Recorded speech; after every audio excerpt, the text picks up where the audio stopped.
What is going on, you guys? I'm coming to you today with another Ryan Kingston fleet build, and I'm going to be putting together a single ship build. I've had a lot of people talk about using the Super Star Destroyer as a single ship, and I'm sure that will be a thing.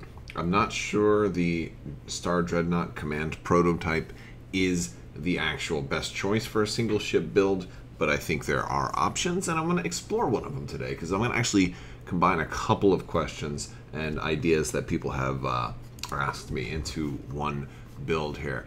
And so obviously for a single ship build, you'd think, well, we're going to really outfit this thing. And the answer is kind of. So here's the first part of this build. The first part of this build is I'm going to be running a lot of squadrons.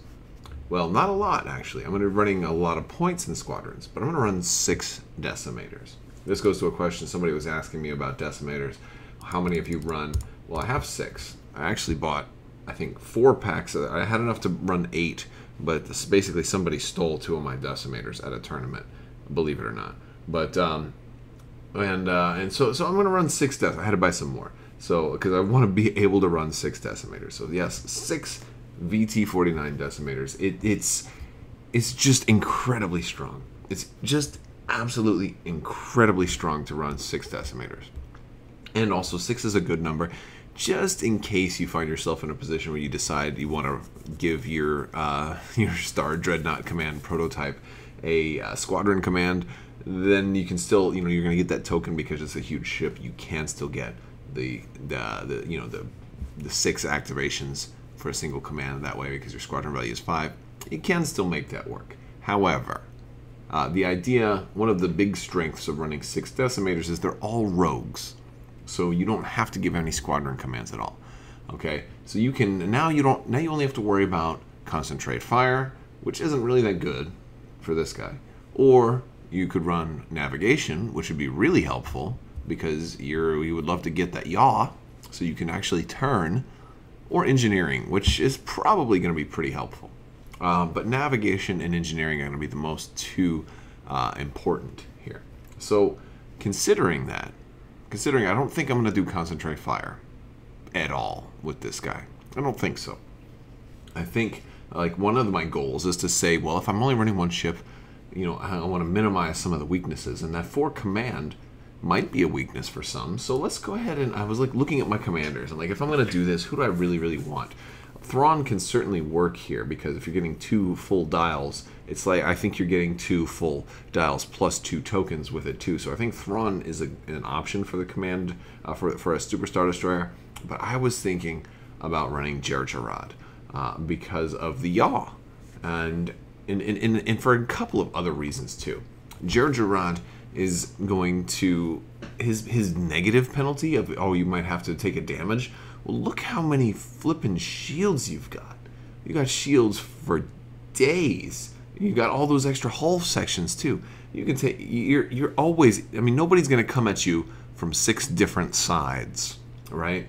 So you're always gonna have sections of your hull that still have shields on them. So I mean, hopefully, yeah, I say you're always going to, but then again, we'll see.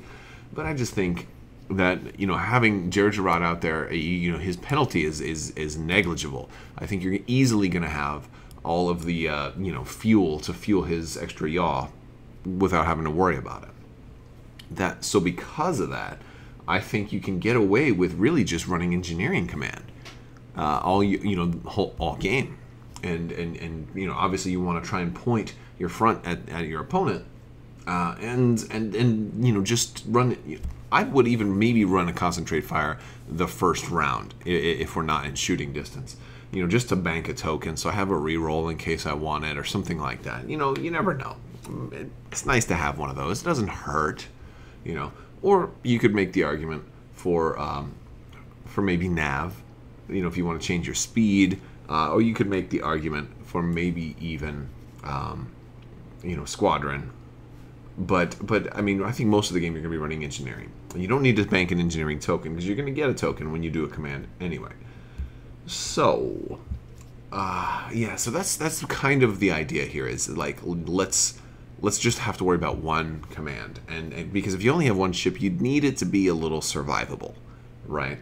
Okay, so we are going to dump some points in here, but here you can see we're already up to 375. So we're not going to be dumping hundreds of points into this one ship. I mean, it's already 220, but we're not going to be dumping that many more points. We're only going to have about 25 points of upgrades on the ship. So where are we going to put those points? First thing, I've got to put a damage control officer on here. Got to put a damage control officer for a couple of reasons. It's 5 points. It's not super expensive, but it's a little pricey for an officer. It's about in the middle. We've got 2 brace tokens. Two contain. Well, we do have 2 brace tokens. We have 2 contain tokens, and there's just so many crit effects out there, and those crit effects are those the really good ones that they're all doing extra damage or draining extra shields, and you are going to be the sole target for every single one of those crit effects that your opponents have. So this is, I think, in a single ship build, I think it's just a really strong officer with just how many special crit effects there are. I think damage control officer is going to be a must-have for a ship like this with 3 officer slots. Especially because of the fact that one of the only reasons that it doesn't get taken a lot more than it does now is just because the officer slot is a highly contested slot because there's so many really good officers. Since this is my only ship too, I'm going to put Captain Brunson on here. Yes, I realize I can only use her once each round. However, she's a little better on this ship than on another ship because I'm so big. I'm so big, right? I feel like I'm talking to a little kid. So big. No, I have such a large platform on the map that I'm always going to be at range distance 1 to 2 of an obstacle. I mean, within reason, unless I deploy specifically in the outskirts. But with such a large ship, it's so much easier to be at distance 1 to 2 of an obstacle that you'll probably find yourself in a position where it's very easy to always activate Captain Brunson. So I think that much is very cool. I think that much makes her a very useful pick, even though she's only going to be able to block 1 die each turn. You can just save it for a double, and then the last time you're being shot, because they're going to shoot you. So the last time you're being shot, if you don't have a double, then okay, then just cancel a single. But basically, she's going to be like 2 extra shields per turn. It's just a way of looking at it. So I think she's awesome.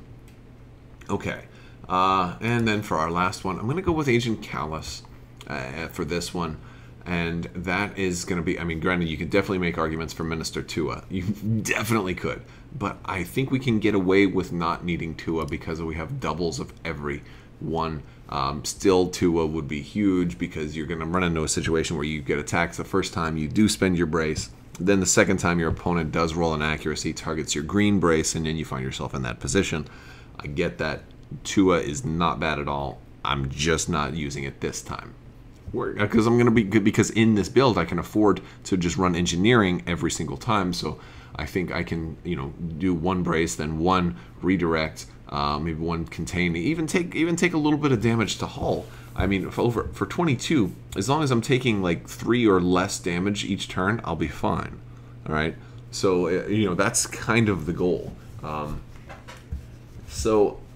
And you can even afford to take like 4 or 5 the first couple of turns, because you'll hopefully blow some ships up towards the end of the game, and then by rounds 5 and 6 there should be less ships on the shooting at you, so you're more likely to take even less damage as the game goes on.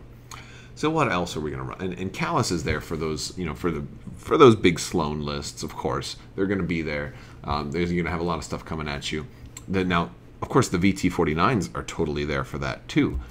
But the VT-49s are going to need a little extra support if they're going to chew through aces. Kallus is going to help us chew through aces. If it's not an ace, VT-49 has no problem. So I got all my squadron bases covered between Kallus here and the VT-49 there. I've got 2 blue on this guy. He gets to shoot 3 times, so I have a really, I can really take advantage of Kallus on this thing. So I'm really excited to test this thing out. So what else are we going to run? We're going to run Gunnery Team, because Gunnery Team is incredibly important. Incredibly important. Again, Gunnery Teams, you can attack from the same hull zone more than once per activation. That hull zone cannot target the same ship or squadron more than once during that activation. But this means that if I do get that huge wide front arc against all of your stuff, I can attack your squadrons and 2 ships or 3 different ships out of the front, or any permutation I want of doing, well, not any permutation, because at least one permutation would be the same ship 3 times, and I cannot do that. But Gunnery Team, just super, super good for that. And I think we're running low on points. We've got 395, so what else are we going to add? I'm not adding a turbo laser. I'm actually going to add leading shots.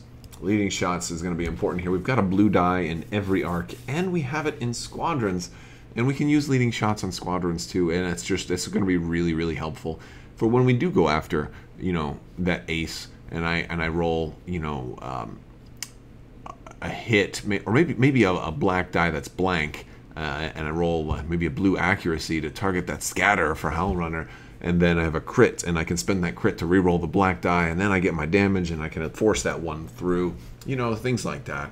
But really, leading shots is just good for every shot that I'm going to make. It's going to make every shot more likely to count, and especially since I've got a lot of black dice everywhere that's not the front arc, if people are going to want to get in close to me, I'm sure, it's just great to have some just overall dice mitigation. Leading shots is really good for that. At long range, it won't be as nasty, but I mean, I'm okay if they want to stay at long range, because most fleets are designed to get in a little bit closer than long range. Your Akbar fleets will kind of struggle with that, I think, but that's when I'll have to rely on my decimators to go in and do some work. And those decimators really can. I'm looking at 18 blue dice against ships, so that's an average of 9 damage per turn from these VT-49 decimators. It's just beautiful. Plus counter 1, so if I do go up against squadrons, I can even potentially dish out more than you know, I can dish out a lot more damage than that against squadrons with the black dice and counter. So that's the build. Let's go ahead and look at objectives on what I would do here, because I am at 399, so I definitely don't have bid for first player. So adding assault, we're going to come over here. Now there's not so many really great options here, so I can't go with opening salvo with only 1 ship. That's a terrible idea. Most wanted is also a terrible idea. You know, targeting beacons is all right. It might be useful if I wasn't running leading shots, but I don't really need targeting beacons in this one. Definitely not blockade run. Definitely not advanced gunnery. And precision strike, not really quite so helpful. So I'm kind of, by process of elimination, I'm left with station assault. Now, station assault is actually decent for this, because one of the things it does is, you know, I can put these stations close to each other, and if I do that, that means my opponent is coming for those stations. So it basically tells me, it lets me define where on the map the battlefield is going to take place. When I've only got 1 ship to deploy, I know I'm going to not have any kind of deployment advantage at all. So being able to choose where the battle is going to take place mitigates my deployment disadvantage, because I just know, all right, I'm going to deploy on the left side. You know, I'm going to do it as far over to the left as I can, so you can't flank me on my left side, or not so easily. And then I just deploy everything over there. The other advantage of station assault is that because my profile is so big and I'll be over, you know, I'll be so long, if I line them up in order, I could, in theory, while taking damage, I could, in theory, you know, land on 2 stations at once. And I'm pretty sure you would. I don't know if I've never done that before. I don't know if it's even been a possibility in any games I've running station assault, because they have to be a certain distance apart from each other. But with you know, a super Star Destroyer, it should be pretty easy to overlap 2 stations at the same time, and I believe you would resolve both of them. I'm pretty sure it's happened at least once in the past where somebody overlapped 2 obstacles at once. And as a result, they, especially when running interdictors and stuff, you can pull things, and that sort of thing can happen. But yeah, you can, and I think you have to resolve them both. So landing on 2 stations would be really helpful to me to be able to get rid of 2 damage cards, because there's going to be a lot of damage cards on your ship. So that's another thing that makes it cool. And I could potentially land on both of those stations multiple times, which would be great. And also because my profile's so big, I might even be able to block off the station so where they can't even see it. Well, they'd be able to see it, I'm sure. It'd be obstructed by me, but, you know, and also anything that gives them something else to shoot at is going to, you know, is always nice. Like, here, shoot at that instead of shooting at me. So, Station Assault, clear winner in that department. Let's go to yellow objectives. Oh, yes. Okay, so for yellow objectives, there's a couple in here. Like, there's none that are terrible, but you know, actually, I kind of like capture the VIP just a little bit because, you know, I mean, I'm going to take that VIP, and you know, if they kill me, then they've won. So, you know, it's, you know, all I have to do is just not die, and that's you know, and that's not bad. You know, it gives me 50 points.